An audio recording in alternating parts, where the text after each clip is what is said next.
आज का जो हमारा टॉपिक है जनरेशन के बारे में हम देखेंगे।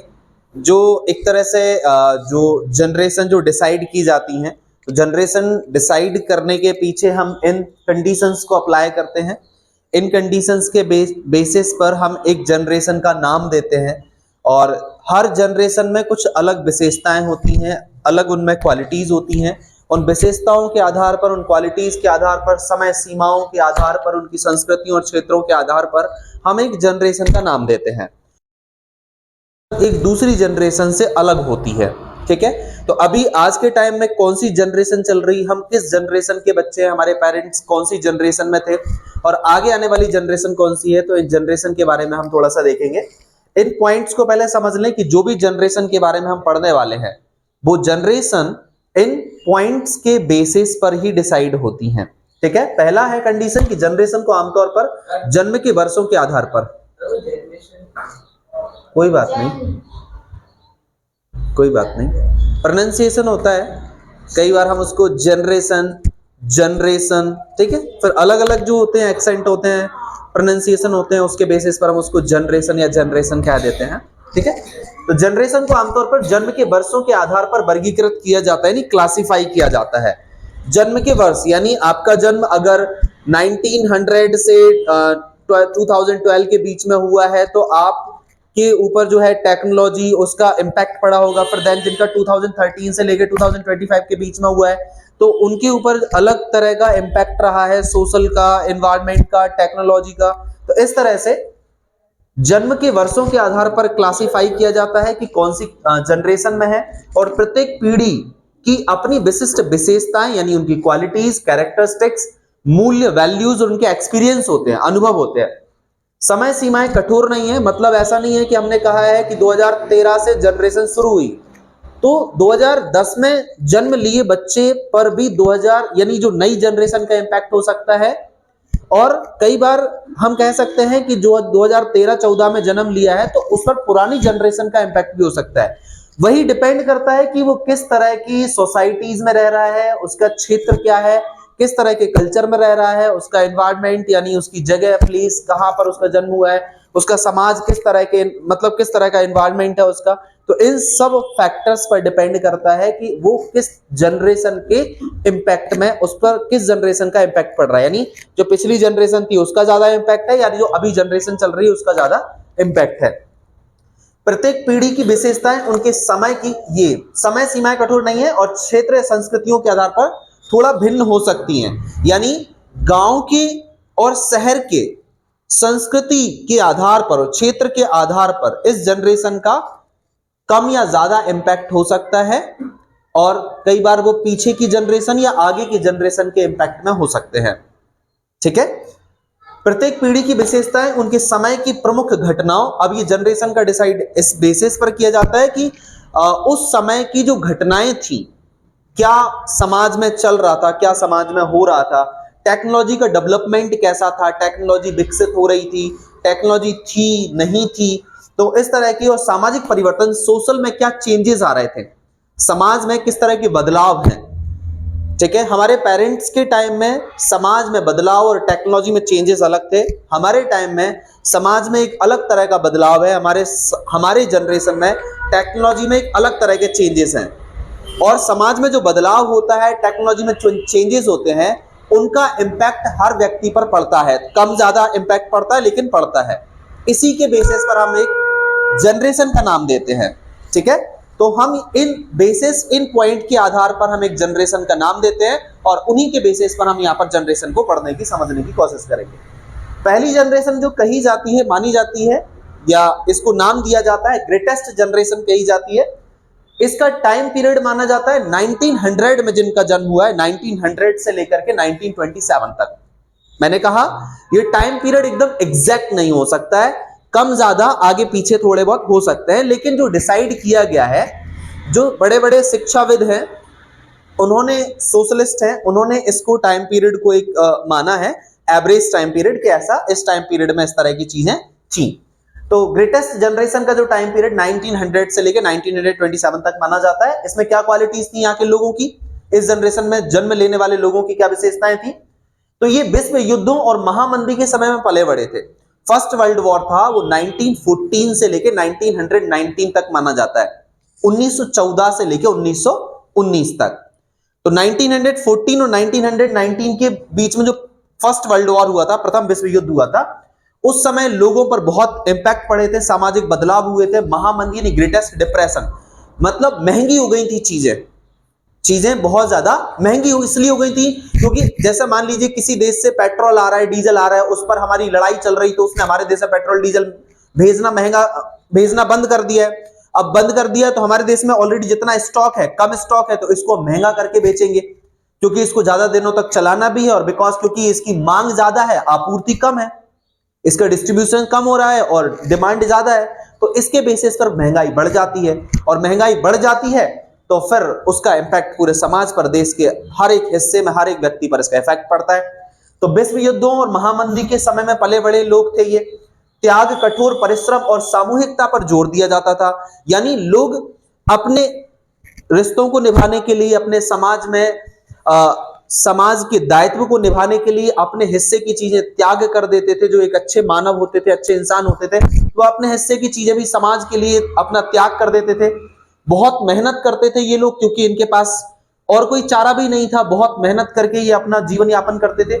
सामूहिकता पर यानी ऑर्गेनाइज रहने की ये लोग बात करते थे, ऑर्गेनाइज रहने की कोशिश करते थे, क्योंकि यहां पर हम देख रहे हैं कि महामंदी का समय चल रहा है, सब लोग मिल बांट के रहने की और मिल बांट के खाने रहने की ये लोग कोशिश करते थे, एक सामूहिक रूप से रहने की कोशिश करते थे, क्योंकि प्रॉब्लम्स का टाइम था, युद्ध का टाइम था, डिप्रेशन, ग्रेट डिप्रेशन का टाइम था, तो सब लोग मिलजुल कर एक दूसरे की हेल्प करके, एक दूसरे का सहयोग करके आगे बढ़ते थे। देशभक्ति और सेवा की भावना थी। ये वही टाइम है 1927 तक जब हमारे देश में कई सारी लड़ाइयां चल रही थी, अपने देश को आजाद कराने के लिए कई सारे लोग अपना बलिदान कर रहे थे, कई सारे लोग अपने प्राण न्यौछावर कर देते थे अपने देश में देशभक्ति की भावना को जागृत करने के लिए, देश को आजाद कराने के लिए। ठीक है, फिर तब जाके 1947 में हमारा देश आजाद हो पाया था, जब यहां पर कई सारे लोगों ने अपना देश के लिए बलिदान दिया था, देशभक्ति और सेवा की भावना दिखाई दी, जिसके बेसिस पर कई सारे लोग और नए जनरेशन के लोग खड़े हुए और उन्हें देश को आजाद कराने के लिए अपनी जी जान लगा दी। तो ये 1900 से लेकर 1927 तक के जनरेशन के लोगों पर कुछ ये इंपैक्ट है। इसके बाद हम देखेंगे नेक्स्ट जनरेशन, सेकेंड जनरेशन मानी जाती है साइलेंट जनरेशन। ये 1928 से लेकर 1945 तक, ठीक है, 1928 से लेकर 1945 तक। इसमें क्या क्वालिटीज थी, क्या विशेषताएं, कैरेक्टरिस्टिक्स क्या थे? द्वितीय विश्व युद्ध के दौरान या उसके तुरंत पहले जन्मे लोग, या ये second world war, first world war खत्म ही हुआ था कि 1939 से लेकर 1945 तक सेकेंड वर्ल्ड वॉर चला, दूसरा विश्व युद्ध। ठीक है, कुछ लोग जो ऐसे भी थे जिन्होंने फर्स्ट वर्ल्ड वॉर भी देखा, सेकेंड वर्ल्ड वॉर भी देखा, फर्स्ट वर्ल्ड वॉर की प्रॉब्लम से निकल भी नहीं पाए कि सेकेंड वर्ल्ड वॉर की प्रॉब्लम्स ने उनको चपेटे में ले लिया। तो द्वितीय विश्व युद्ध के दौरान या उसको तुरंत पहले जन्मे लोग, ये सेकेंड जनरेशन थी, साइलेंट जनरेशन। ये रूढ़िवादी, परंपरागत और अनुशासन प्रिय थे, यानी अपने कस्टम्स को मानने वाले, अपने रीति रिवाजों को मानने वाले कट्टरवादी लोग थे ये, कि हमारी परंपराओं में हमारे पूर्वज, हमारे बड़े लोग ऐसा करते थे तो हम भी ऐसा ही करेंगे। तो ये थोड़े से कट्टरवादी लोग थे और परंपराओं में विश्वास करते थे, कस्टम्स, रीति रिवाज, परंपराएं, इनको बहुत मानने वाले लोग थे, डिसिप्लिन थे, अनुशासन प्रिय थे, ऐसा तो ऐसा, ऐसा नहीं तो ऐसा नहीं। स्थिरता और सुरक्षा की तलाश कर रहे थे, एक स्टेबिलिटी, क्योंकि भागे भागे फिर रहे, एक युद्ध से दूसरा युद्ध शुरू हो गया, यहां से भाग रहे वहां, वहां से भाग रहे यहां, तो ये एक स्टेबिलिटी की तलाश कर रहे थे, कहीं एक जगह रहकर हम अपने जीवन को बेहतर ढंग से गुजारें। और ये सुरक्षा, यानी लड़ाइयां चल रही हैं तो कहीं भी कोई भी लड़ाई शुरू हो जाती थी तो एक सुरक्षा की भावना इनके अंदर थी, सुरक्षा की तलाश ये लोग कर रहे थे, कहीं सेफ्टी और स्टेबिलिटी मिल जाए। तो इस तरह की ये जनरेशन, इस तरह के टाइम पीरियड, इस तरह की सिचुएशन से निकलते हुए आगे बढ़ रही थी। ठीक है, तो साइलेंट जनरेशन यहां पर इसको माना जाता है, जो इस टाइम पीरियड में जन्मे लोग थे। नेक्स्ट जनरेशन, तो जो हमारी थर्ड जनरेशन थी, बेबी बूमर्स, इसका टाइम पीरियड था 1946 से लेकर 1964 तक माना जाता है। द्वितीय विश्व युद्ध के बाद जो जन्म हुआ लोगों का, 1945 में जो सेकेंड वर्ल्ड वॉर लगभग खत्म हो चुका था, उसके बाद जो जन्म हुआ लोगों का, और फिर आर्थिक विकास और समृद्धि का समय था, सब लोग इकोनॉमिक डेवलपमेंट में अपना सहयोग कर रहे थे, क्योंकि लगभग हमारा देश 1946 के बाद 1947 में आजाद भी हो गया था। तो ये अपने आजाद भारत में जन्मे हुए लोग थे, यानी इंडिपेंडेंट इंडिया में जन्म लेने वाले लोग इस जनरेशन में आते हैं। जो इकोनॉमिक डेवलपमेंट में अपना सहयोग कर रहे थे, सपोर्ट कर रहे थे, मेहनत कर रहे थे, और समृद्धि का समय था ये, यानी डेवलपमेंट का टाइम था ये। महत्वाकांक्षी लोगों की अपेक्षाएं थी, उम्मीदें थी कि ऐसा हो जाएगा, हमारा भारत बहुत जल्दी एक ऐसी स्थिति में पहुंचेगा कि जब हमारे देश का लोहा लोग मानेंगे। मेहनत करने वाले लोग थे, सामाजिक परिवर्तन में सक्रिय थे, यानी समाज में पूरी तरह से बदलाव लाना चाह रहे थे। वापस से जो लड़ाइयां थी, जो मतलब पूरी तरह से पहला विश्व युद्ध निपटा, दूसरा विश्व युद्ध निपटा, हम आजादी की लड़ाइयों से लड़कर निपटे, फिर उसके बाद हम चाह रहे थे कि समाज में एक अच्छा चेंजेस आए, अब लड़ाइयां ना हो, बहुत लड़ाइयां देख चुके थे, तो अब लड़ाइयां ना हो। इस जनरेशन में ये लोग चाहते थे कि समाज में पॉजिटिव चेंजेस आए, अच्छे बदलाव आए, और इस तरह से लोग इसमें लगे हुए थे। तो इस तरह के इंपैक्ट में जन्मे हुए लोग इस तरह की सिचुएशंस में पल बढ़ रहे थे। तो ये जनरेशन का इंपैक्ट था। नेक्स्ट जनरेशन थी, जनरेशन एक्स मानी जाती है। 1965 से 1980 में जो जन्मे हुए लोग हैं वो इस तरह की इंपैक्ट उन पर थे। डिजिटल युग से पहले का बचपन था ये, मतलब अभी डिजिटल युग शुरू नहीं हुआ था, बट हाँ टेक्नोलॉजी चेंजेस जरूर हुए थे, तकनीकी परिवर्तन थे, नई नई मशीनें बन रही थी, नए नए टेक्नोलॉजीज आ रही थी, हर तरह की मशीन में एक नया अपडेट आ रहा था, तो टेक्नोलॉजी चेंजेस जरूर हो रही थी। स्वतंत्रता, व्यवहारिकता और संतुलन की तलाश। हमारा देश आजाद तो हो गया था, लेकिन कई सारी चीजें अभी भी थी जहां पर लोगों को एक अलग तरह की स्वतंत्रता की जरूरत थी, एक इंडिपेंडेंसी, यानी फुल इंडिपेंडेंसी, सामाजिक रूप से भी, व्यक्तिगत रूप से भी, फैमिली के फॉर्म में भी, मतलब सबको एक इंडिपेंडेंसी की तलाश यहां पर रही। व्यवहारिकता और संतुलन की तलाश इन्होंने की। उद्यमिता की प्रवृत्ति यहां पर लोग हुई, यानी एंटरप्रेन्योर लोग बनना शुरू हो गए, बिजनेसमैन बनना। लोगों में एक ऐसी मेंटेलिटी थी कि हम अपना कुछ का शुरू करें, अपना स्टार्टअप शुरू करें, अपना बिजनेस शुरू करें, क्योंकि अब हम इंडिपेंडेंट इंडिया में रह रहे थे, तो किसी का कोई अंग्रेज सरकार का दबाव नहीं था, हम अपनी मर्जी से पूरे देश में कहीं भी आ जा सकते थे, कोई पाबंदियां नहीं थी, रोक नहीं थी। तो लोगों में एक ऐसा था कि हम अपना खुद का बिजनेस शुरू करें। लोगों में, इस जनरेशन के लोगों में अपनी खुद का एंटरप्रेन्योरशिप, अपना स्टार्टअप शुरू करने की एक नेचर, एक प्रवृत्ति, एक ट्रेड्स इनमें लोगों में था। ठीक है, तो इस जनरेशन के लोगों में कुछ इस तरह की विशेषताएं थी। इसके बाद नेक्स्ट जनरेशन आती है 1981 से 1996 तक, इन्हें मिलेनियल्स या जनरेशन बाय कहा जाता है। इनमें क्या कैरेक्टरिस्टिक्स थे? इंटरनेट और तकनीकी के साथ ये बड़े हो रहे थे। अब यहां पर इंटरनेट का जन्म हो चुका था, तो इंटरनेट के जमाने में ये लोग कदम बढ़ा चुके थे और टेक्नोलॉजी में बड़े चेंजेस आ रहे थे। सामाजिक मुद्दों के प्रति लोग जागरूक हो रहे थे, यानी समाज में जो भी चीजें चल रही हैं उनमें अपना कंट्रीब्यूट करना, समाज को एक बेहतर लेवल पर लेकर जाना, तो समाज में चेंजेस लाने के लिए लोग अपना योगदान दे रहे थे। और इस तरह की जनरेशन में इनका जन्म हुआ। कार्य जीवन संतुलन, अपने वर्क को बैलेंस करना, लचीलापन, फ्लेक्सिबिलिटी, उद्देश्यपूर्ण करियर की इच्छा, यानी उनका एक एम होता था कि मुझे आईएएस बनना है, मुझे आईपीएस बनना है, यानी उनका अपना एक टारगेट, अपना एक एम, अपना लक्ष्य, अपना एक उद्देश्य होता था कि मुझे अपने जीवन में ये करना है। अब केवल पेट की लड़ाई नहीं थी, अब केवल रहने की लड़ाई नहीं थी, अब एक अच्छे जीवन को बनाने की लड़ाई थी। हर व्यक्ति चाहता था कि अब मैं अपने दम पर अपना एक अच्छा फ्यूचर बनाऊं, अपना अच्छा करियर बनाऊं। ठीक है, इससे पहले की जो जनरेशन थी वो स्टेबिलिटी की लड़ाई लड़ रही थी। इससे पहले की जो जनरेशन थी वो भूख की लड़ाई लड़ रही थी, यानी बहुत बड़ी पॉपुलेशन एक गरीबी में जी रही थी। तो वो जनरेशन अपने भूख के लिए, मतलब अपने पेट के लिए, अपने एक स्टेबिलिटी, परिवार के लिए लड़ाई लड़ रही थी। और अब ये जो जनरेशन थी, अब इसके पास एटलीस्ट खाने की व्यवस्थाएं तो थी ही, सरकार की कई सारी योजनाएं थी जिससे जनता, जो गरीब जनता थी, उसको एटलीस्ट पेट भर भोजन तो मिल ही जाता था। पर अब इन लोगों के सामने एक नई लड़ाई उत्पन्न थी कि अब इनको अपना करियर, अपना फ्यूचर, अपना जो एक उद्देश्यपूर्ण जीवन इनको जीना था। तो इनके सामने ये चैलेंजेस थे और ये इसके लिए अपने कार्य कर रहे थे। तो एक ऑब्जेक्टिव करियर ये चाह रहे थे। तो इस तरह की चीजें थी। नेक्स्ट जनरेशन था जनरेशन जेड, 1997 से 2012 के बीच में माना जाता है। पूरी तरह से डिजिटल युग यहां पर लगभग आ चुका था और विविधता और समावेशिता को महत्व देते थे ये लोग, यानी डाइवर्सिटी। ये अब यहां पर इस जनरेशन में लोग जो है ना, ज्यादा जातिवाद और ज्यादा उसमें नहीं होते थे कि हम उस इलाके के हैं, हम इस राज्य के हैं, हमारे यहाँ ऐसा है, हमारे वहां वैसा है। तो इस तरह के थोड़े से समझदार प्रवृत्ति के लोग थे, विकसित सोच वाले लोग थे। मतलब अब वो रूढ़िवादी, परंपरावादी और कट्टरवादी सोच से लोग ऊपर उठ चुके हैं इस जनरेशन के। तो इस जनरेशन में डाइवर्सिटी को भी इंपॉर्टेंस देते हैं, इंक्लूजन को भी इंटरेस्ट देते हैं, यानी सब लोगों को साथ में लेकर चलना, यानी सबको अपना मान के चलना और पूरे देश को अपनी यूनिटी मानना। तो ये हमारे जनरेशन में देखने को मिलता है। सामाजिक न्याय और पर्यावरण मुद्दों के प्रति संवेदनशील। अब हम वाटर, पानी बचाओ, पर्यावरण बचाओ, मिट्टी बचाओ, इस तरह के नहीं, अपने ग्लोबल वार्मिंग की प्रॉब्लम्स हम लोग देख रहे हैं और कई सारी ऐसी प्रॉब्लम्स हम देख रहे हैं जिसमें पर्यावरण के नुकसान की वजह से हमें कोरोना वायरस जैसे भी इंपैक्ट बहुत देखने को मिले। तो इस तरह की चीजें लोगों में समझ में आ रही हैं कि हमें अपने पर्यावरण को बचाना चाहिए, हमें अपने एनवायरनमेंट को बचाना चाहिए, पेड़ पौधों को बचाना चाहिए, पानी को बचाना चाहिए। तो लोगों में इस तरह की जागरूकता, इस तरह की अवेयरनेस है, इस तरह की समझ है कि पर्यावरण को अगर हमने अभी नहीं बचाया तो आगे आने वाली जनरेशन, आगे आने वाले जो टाइम पीरियड है उसमें लोगों को इसके बहुत बड़े नुकसान उठाने पड़ेंगे।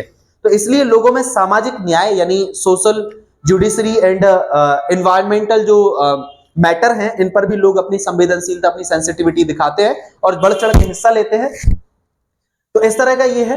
अब एक और जनरेशन हम लोग पढ़ते हैं, इसके बाद जो नेक्स्ट जनरेशन आती है, जनरेशन अल्फा, यानी अभी जो 2025 में जो ओवर हुई है उसे जनरेशन अल्फा कहा जाता है। इस जनरेशन में जो है एडवांस टेक्नोलॉजी है। एडवांस टेक्नोलॉजी यानी टेक्नोलॉजी का भी बाप है। अब आज के टाइम में हर चीज यहां से हम घर बैठे ही पूरी दुनिया हम जो है मंगा सकते हैं, पूरी दुनिया को हम देख सकते हैं, समझ सकते हैं, दुनिया में हर एक जगह कहां क्या हो रहा है, हर मुद्दे पर हम पार्टिसिपेट भी कर सकते हैं। यहां बैठे बैठे हम जो है अपना ट्विटर पर अपनी बात कह सकते हैं, सोशल मीडिया पर, यूट्यूब पर, फेसबुक पर अपनी बात कह सकते हैं। यानी अब हम जो है एडवांस टेक्नोलॉजी के टाइम में जी रहे हैं। डिजिटल दुनिया है पूरी तरह से, और कृत्रिम बुद्धिमत्ता यानी आर्टिफिशियल इंटेलिजेंस, एक एआई जो है, यानी इंटेलिजेंस केवल अब ह्यूमन इंटेलिजेंस नहीं रह गई है, अब इंसान के द्वारा बनाई गई आर्टिफिशियल इंटेलिजेंस भी है। स्मार्ट डिवाइसेस के साथ हम लोग बढ़ रहे हैं, हर चीज स्मार्ट हो गई है, घड़ी स्मार्ट हो गई है ना, फोन तो स्मार्ट पहले ही हो चुके थे, तो हर चीज एक स्मार्ट हो चुकी है और हम उस स्मार्ट युग में रह रहे हैं। स्मार्ट डिवाइसेस के साथ हम लोग पल बढ़ रहे हैं। शिक्षा और सामाजिक जुड़ाव का एक नया दृष्टिकोण, एक नया एंगल। अब केवल किताबों से पढ़ने का समय नहीं रह गया, अब लोग जो है मोबाइल से ही, मोबाइल उनकी यूनिवर्सिटी, मोबाइल उनका स्कूल, और मोबाइल से ही हम लोग बहुत कुछ सीख लेते हैं। तो शिक्षा और सामाजिक जुड़ाव का एक नया एंगल, एक नया दृष्टिकोण क्रिएट हो गया है। ठीक है, समाज के साथ जुड़ने का। अब ये जरूरी नहीं कि हमें किसी के साथ अगर बैठना उठना है तो हमें उसके पास ही जाना पड़ेगा, हम 100 किलोमीटर दूर रहकर भी उसके साथ जुड़ सकते हैं, उसके साथ मिल सकते हैं, उससे बातें कर सकते हैं। तो इस तरह से एक सामाजिक जुड़ाव का एक नया जो एंगल है, एक नया पर्सपेक्टिव क्रिएट हो चुका है। तो इस जनरेशन के लोग इस तरह से यहां पर इंपैक्ट इन पर इस तरह के तथ्यों का पड़ता है और इस जनरेशन में ये लोग रह रहे हैं। अब बात यहां पर आती है कि ये जनरेशन जो है 2013-25 जो अभी बच्चे हैं, और इस जनरेशन के जो पेरेंट्स हैं वो तो इस चीज को समझते हैं कि मोबाइल का इंपैक्ट बच्चों पर किस तरह का पड़ रहा है। तो इस जनरेशन के जो पेरेंट्स हैं और इस जनरेशन के जो बच्चे हैं, वो उनके अंदर तो कहीं ना कहीं ठीक ठीक तालमेल है।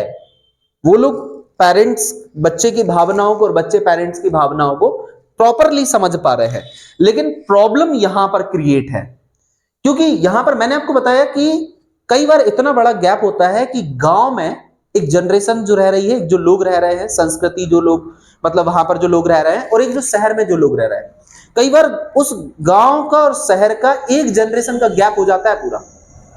यानी अभी वहां पर हम कहें कि डिजिटल युग शुरू हो रहा है, वहां पर लोग मोबाइल फोन इस्तेमाल कर रहे हैं, अभी जो नए नए बच्चे जन्म ले रहे हैं वो कर रहे हैं। बट अभी जो 25 साल, 30 साल, 40 साल, 45 साल में, लगभग 30-35 साल में हैं, तो वो लोग अभी इसमें शायद उतने ज्यादा इन्वॉल्व नहीं हुए हैं। या हम कहें कि वो जो अभी पुरानी जनरेशन में, जो लास्ट जनरेशन में थे, और अभी जो नए जनरेशन के लोग हैं, तो वो प्रॉपर एक दूसरे से कोऑपरेटिव और तालमेल नहीं बना पा रहे हैं, क्योंकि वो इसको मानते हैं कि मोबाइल बहुत बुरी चीज है। मतलब उनके अपने सोचने के एंगल्स है, उनके अपने धारणाएं हैं, विचारधाराएं हैं। कई बार उनकी विचारधाराएं उनकी जो पुरानी विचारधाराओं से मिली हुई हैं, तो वो नई विचारधारा को अपने अंदर नहीं समाहित कर पा रहे हैं।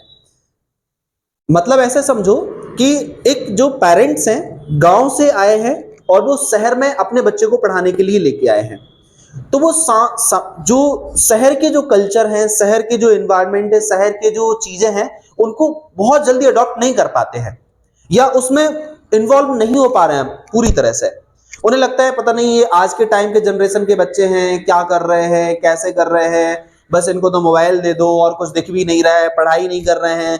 तो इस तरह की चीजें, माइंड सेट है ना उनका, अभी नई जनरेशन के साथ पूरी तरह से तालमेल नहीं बैठा पा रहा है। यानी वो इसको एक बहुत बड़ी प्रॉब्लम के रूप में देख रहा है, और ऑब्वियसली उनके साथ ये चीजें क्रिएट हो रही हैं।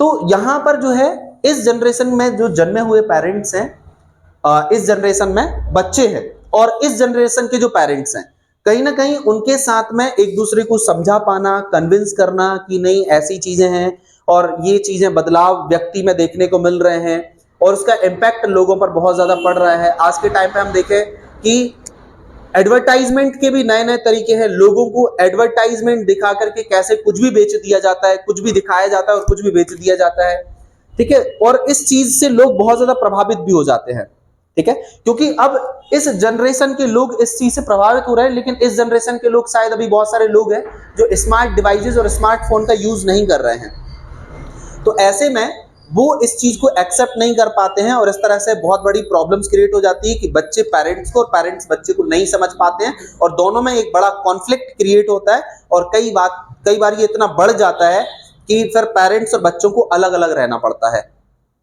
पेरेंट्स बच्चे के साथ, बच्चे पेरेंट्स के साथ नहीं रह पाते हैं, क्योंकि वो उनकी भावनाओं को, क्योंकि वो जो जनरेशन में रहे हैं, जिस जनरेशन में पढ़े वाले हैं, और अभी जो जनरेशन चल रही है, इस जनरेशन में जो बच्चे पढ़े हुए हैं, पले बढ़े हैं, वो और उस जनरेशन के लोग आपस में तालमेल नहीं बना पाते हैं, एक दूसरे को नहीं समझा और समझ पाते हैं, जिसकी वजह से बहुत सारे कॉन्फ्लिक्ट क्रिएट हो जाते हैं।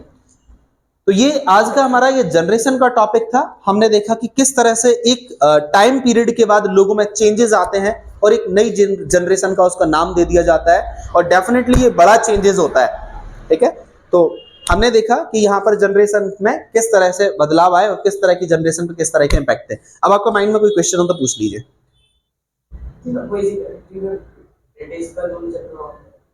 नहीं, अब तो लगभग सभी इंडिपेंडेंट हो चुके हैं। अब कहीं कोई किसी का स्लैब नहीं रहा है, गुलाम नहीं रहा है कि कोई किसी कंट्री को चला रहा है, क्योंकि हम देख रहे हैं कि अब 1947 के बाद से जो हमारा देश आजाद हुआ, उसके बाद और भी कई सारे देश आजाद हुए और लगभग सभी लोग इंडिपेंडेंट हैं और कहीं किसी का किसी के ऊपर कोई दबाव नहीं है। जहां भी कोई दबाव महसूस करते हैं, अब क्योंकि जनता अवेयर है, जागरूक है, पूरी वर्ल्ड में देख रही है वो आसपास की कहां क्या हो रहा है, तो अगर कहीं किसी के साथ गलत होता है तो पूरी की पूरी पॉपुलेशन, पूरा का पूरा एक कम्युनिटी खड़ा हो जाता है और अपने लिए एक नए देश की मांग कर बैठता है।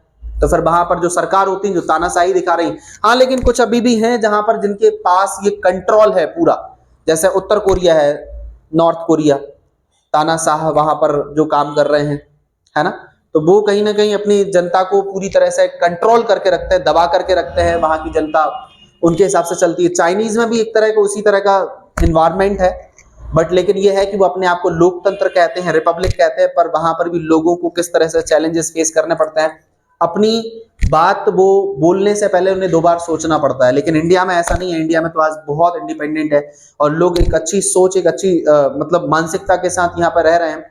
और यहाँ जितनी इंडिपेंडेंसी है और जितना यहाँ पर आपको बोलने के लिए, कहने के लिए, करने के लिए छूट है, शायद मुझे लगता है कि उतना दूसरे देशों में नहीं है, किसी भी धर्म, किसी भी समुदाय के लिए कह लो ये बात, है ना। और कोई माइंड में क्वेश्चन हो तो ठीक है। तो जनरेशन के बारे में समझ में आया कि कैसे हम एक जनरेशन का नाम देते हैं, हर एक जनरेशन का एक अपना एक अलग तरह का एनवायरनमेंट का इम्पैक्ट और अलग तरह का एक सामाजिक स्थिति, परिस्थितियां होती हैं जिसका लोगों पर प्रभाव पड़ता है और फिर एक नई जनरेशन आती है जिस पर एक नए तरह का प्रभाव, टेक्नोलॉजी का प्रभाव पड़ता है, ठीक है। कोई माइंड में क्वेश्चन हो तो पूछ लो, बाकी टॉपिक हम कवर करते हैं।